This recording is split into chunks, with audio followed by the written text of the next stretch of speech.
Hey everybody, good morning on the West Coast time. Oh, one of my lights just went out. Dr. Ricky T here. It is approximately 8:38 on the West Coast. I'm going to get right to it, but before I do that, I need to go over and make myself live over on the Instagram world. So I can be in two places at the same time. Yay to this technology. So excuse me. Good morning, everybody. I'm very casual this morning. I just went for a morning walk and just doing my thing on Wednesdays. I do this every Wednesday, approximately 8:30 on the West Coast. I just offer some insights and some wisdom or some ideas to consider.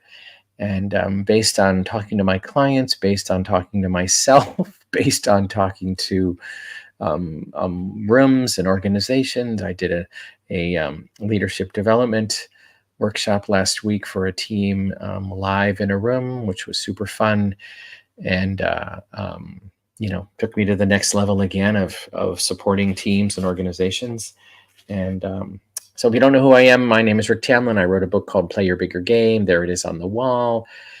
Feel free to write a comment in here. If you're on Instagram watching, just so you know, I'm not able to see the comments on Instagram only because of the technology issues. But I am able to see comments here in Facebook. So not going to be too long today. Just a few minutes of a distinction that I offered, or a difference that I offered to my world. I did a 2-day event on Thursday and Friday for about 100 people, and a live event from my living room, which is really fun to do. I do love that, getting out into the world via a home TV studio. It's my newest favorite thing to do. It's a lot of work. It's a lot of tech, and we won't go into that. But so one of the things that we talked a bit about in that event, I'm talking about it with my clients right now. I'm talking about it with my family members. The very simple distinction between, let me come back around to the name of this today. I titled this, we need both of these things every day. And here are the two things, right? We need lots of things every day. We need food, we need love, we need, so you get that. But these are two things that I think, in terms of the human desire, the humanness that we are, is these two things. We need information and we need inspiration. We need both. We need information and we need inspiration. And obviously we're getting a lot of information. And I think if you put sort of this on a continuum, information is over here and inspiration is over here, we're getting a lot more information, and we're looking for the information, and the election, and trying to find out what's going to happen, all that sort of information overload, as we know. And many of us are information overload. I don't need any more information. Because the other thing that I recommend highly to my clients, I'm doing it myself, I do my best, is where do you find your daily inspiration? Where do you find your daily inspiration? And maybe it's a blog post that you read. Maybe it's a book that you're reading. Where does the inspiration come from? To make sure that you are intentional about finding and being around inspiration, whether that's a person, whether that's you watch a video that inspires you, but to be really intentional in my day to make sure that I get some inspiration, because I'm certainly getting a lot of information. This is pretty simple. This is not complex, but it does take consciousness. It does take intention, I believe. So one of the things that's going on in my life, among many other things, we have some brand new clients joining us for a year-long program called Produce You. We're very excited about that. We have a current group that's going great. Anyway, I don't need to go down the list of all that's happening. But I've been asked to lead a book club for another organization with Driven Inc. Driven Inc. is a wildly successful get your messages to the world organization, and I've been asked to lead their book club.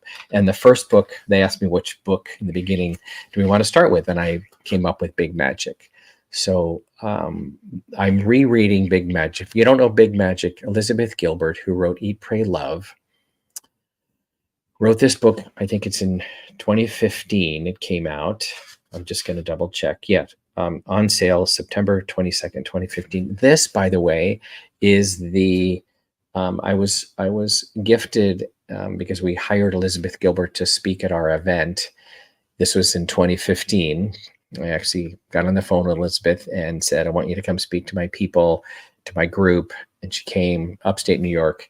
So they were able to give me the proof edition of the book before there were some many changes, right? So here's the proof edition of the book before it went public. So I feel kind of special. It's been signed by her, right? So if you haven't read this book, I recommend it highly. I mean, the subtitle totally makes the point, right? Creative Living Beyond Fear, right? Very simple concept. But the part I wanted to offer today, I'm rereading it, by the way, for this book club, right? It's my third time. Can't read this book enough. For me, I'm like, okay, this is great information. This is great inspiration. Yet again, I need to be reminded. It's one of those books, by the way, that you're reminded of it. You read it and then it kind of drifts, and then it's like, so this is the kind of book that I've decided I'm going to probably read it like at least once a year, right? So the part I just wanted to underline and offer the inspiration that she's offering me, I want to share it with you, is this very simple chapter. These are very like little mini chapters, right? The title of the chapter is Fear is Boring. Fear is boring. I just love the first of all, like when you hear that, you go, you're right, it is boring. And I'll just read a little bit of what she said here and see if it resonates for you. I'm not going to paraphrase, but I'm going to pick and choose a little bit. Mind you, this is what she said. Mind you, my fear had always been boring to everybody else, but it wasn't until mid-adolescence that it became at last boring even for me. My fear became boring to me, I believe, for the same reason that fame became boring to Jack Gilbert. Jack Gilbert is a person she's referring to in this book. Around the age of 15, I somehow figured out that my fear had no variety to it. I love this, by the way. You got to get this. Just listen to this. That I somehow figured out that my fear had no variety to it, no depth, no substance, no texture. I noticed that my fear never changed. It never delighted, never offered a surprise twist or an unexpected ending. This is a great line. My fear was a song with only one note and only one word, actually. And that one word was stop. My fear never had anything more interesting or subtle to offer than that one empathic word repeated at full volume on an endless loop. Stop, stop, stop, stop. You literally write that. So, which means that my fear always made predictably boring decisions. Don't you love this? Which means that my fear always made predictably boring decisions. Like a choose your own ending book that always had the same ending. Nothingness. I also realized that my fear was boring because it was identical to everybody else's fear. I figured out that everyone's song of fear has exactly the same tedious lyric. I love how she turns this into a song. Stop, stop, stop, stop. So I could read on, but I just thought I was reading this last night and I went, oh, this is what I want to talk about tomorrow morning, is the boringness of fear. And I mean no disrespect to it. She doesn't mean disrespect to it. She deals with it in here. She doesn't just sort of pass over it. But I love this, this is the beginning of the book. She just kind of goes right at it and kind of calls, fear boring, which another way to say this sometimes is success is boring. Like, when you're successful and you're doing your thing in the world and it's repeatable, it kind of has this, can feel monotonous. And for those of us that like variety, we need to change it up. We need to offer something different into the world.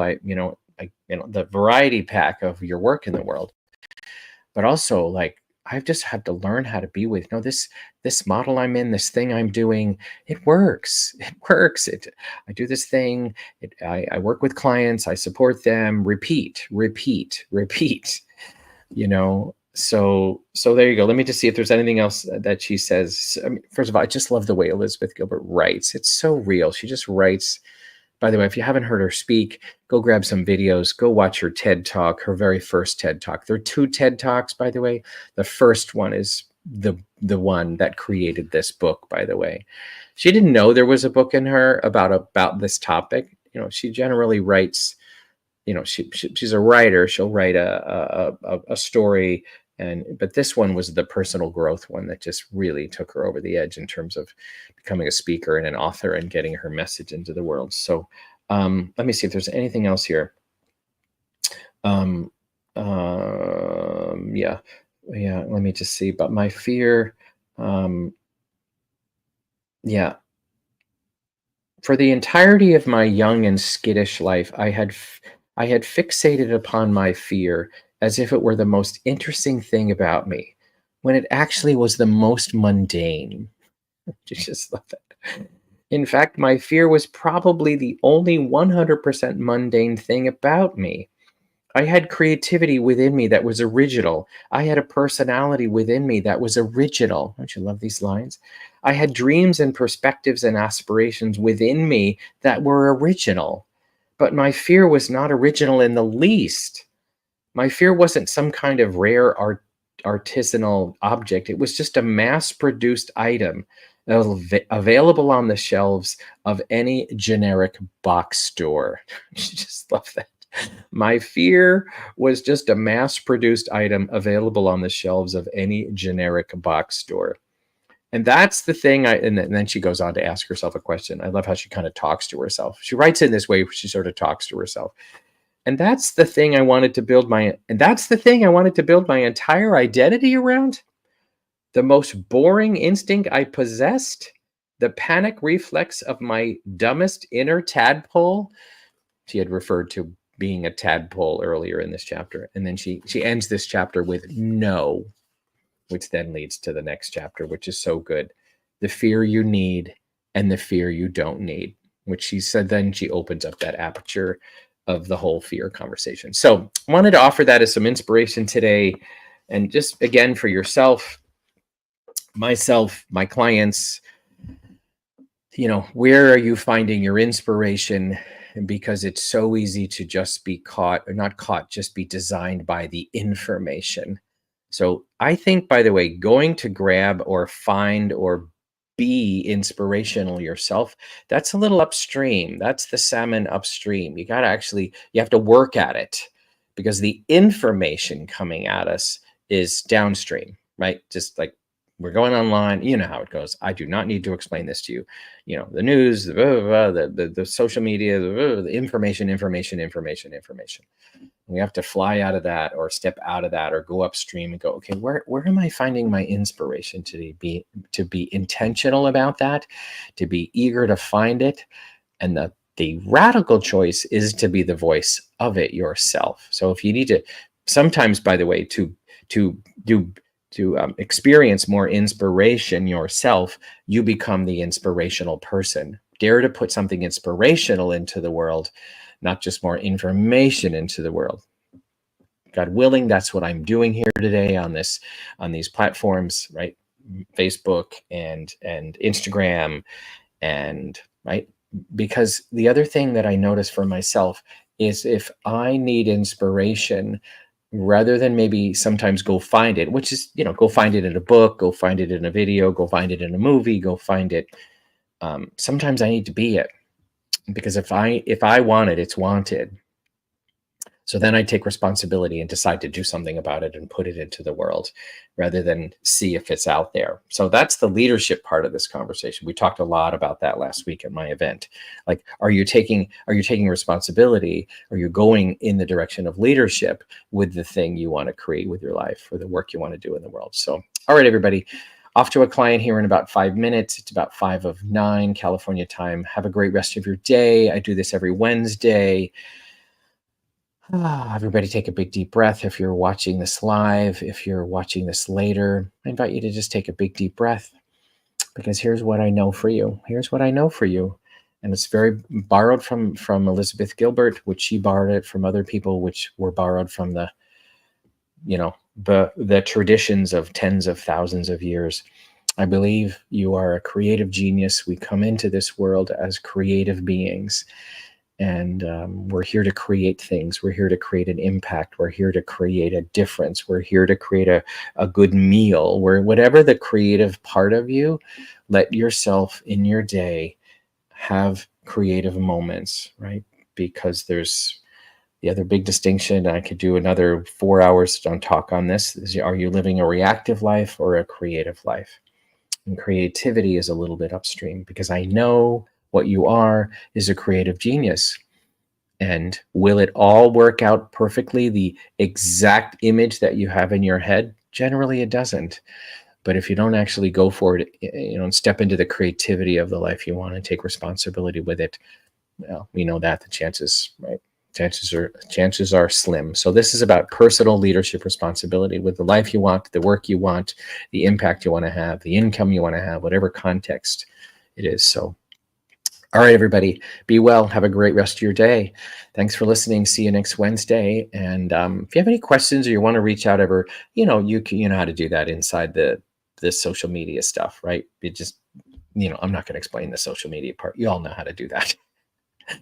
I learn how to do this much social media. I do my best, but oh my gosh, all the details on how to do it and where to find me. But I'm on all the platforms. If you ever have a question or a thought, or you want to have I do a lot of free calls. You guys know that if you're following me. So if you're not on my email list, ricktamlin.com, go jump on my email list. You'll hear you'll hear from me a bunch.